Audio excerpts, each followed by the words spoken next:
Good morning, wonderful listeners. Sandy here with another Power Pop. I was talking with a dear friend the other day about all the amazing things he does. He writes children's songs and then plays the music and sings them, records everything, donates his time to local food banks. He cooks at a soup kitchen once a week. He's just an incredible guy. And I was asking him, what inspires you to do all this? He said his inspiration is people. He cares a lot about people, and he is compassionate and loving and wants to make sure that everybody feels good about who they are and is taken care of. I just love that. But then I was thinking about another friend who is an incredible artist. She does beautiful paintings of the forest and the plants and the trees and all those incredible outdoor things. I asked her what inspires her, and she says that all she has to do is take a walk in the woods or through the park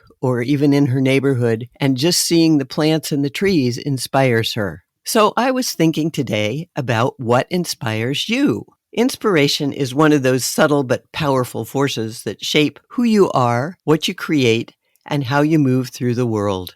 It arrives unannounced sometimes, like for my friend when she walks through the woods. A sudden idea, a strong feeling, a vision that grips you and won't let go. For some people, inspiration is the spark that bridges the inner world of thought and imagination with the outer world of action and expression. It's where ideas become stories, problems become inventions, and questions become quests. What is inspiration? Well, what it is a burst of mental stimulation. It feels like insight or motivation and clarity all at once. More than just a good idea. Inspiration carries emotional energy and moves you. It can feel like an internal yes or a sharp click, as though something has fallen perfectly into place. But inspiration isn't just emotional. It's also directional. It doesn't just fill you with energy. It tells you where to go. It pushes you to write or paint or sing or start something or understand something more deeply. It's a call to act on something that is meaningful to you.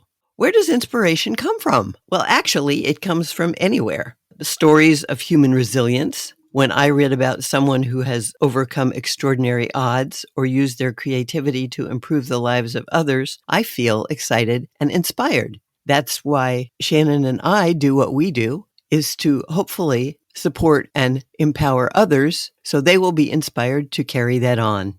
It also reminds me that human potential is always greater than it seems. A lot of people, like my artist friend, are inspired by the natural world. A sunrise, a storm, the intricate logic of ecosystems, the trees, the flowers. These things might make you want to create, understand, and protect. Nature's quiet complexity is a reminder that inspiration doesn't need to be loud, but it is powerful.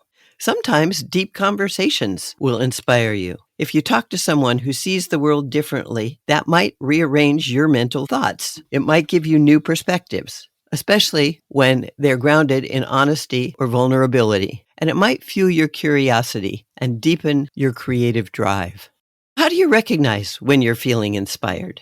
It isn't always loud or obvious. Sometimes it's very subtle, like a quiet tug at your attention, or a recurring thought you can't shake.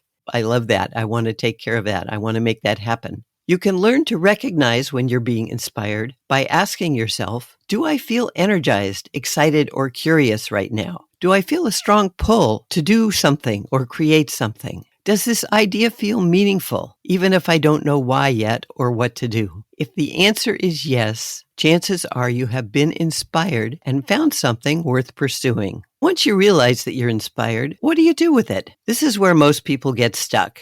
They're not stuck in feeling inspired, but in knowing what to do next. Unfortunately, inspiration without action often fades. So here are a few ways to turn that spark into something real.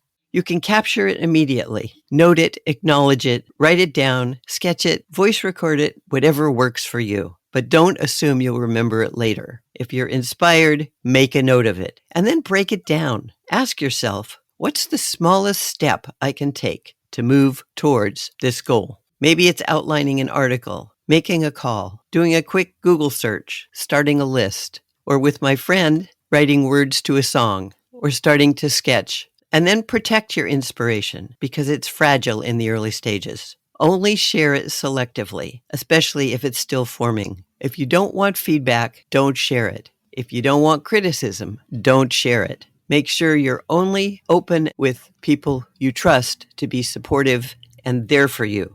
And then be sure you follow through. Even if the original excitement fades, keep going. Momentum is often more reliable than motivation. The bottom line is that being inspired is an important part of being alive and aware. It shows up when you pay attention, when you stay curious, and when you let yourself be moved by the world. The key is not to just wait for it, but to create conditions where it's more likely to appear and then be ready when it does. In the end, inspiration is not just something you feel, it's something you use. What matters most is not where it comes from, but what you do with it. So please pay attention to what inspires you. Look around your life and your world. See what lights your jets, what makes your heart sing, and then do something with it. And be sure to claim your power and own your life.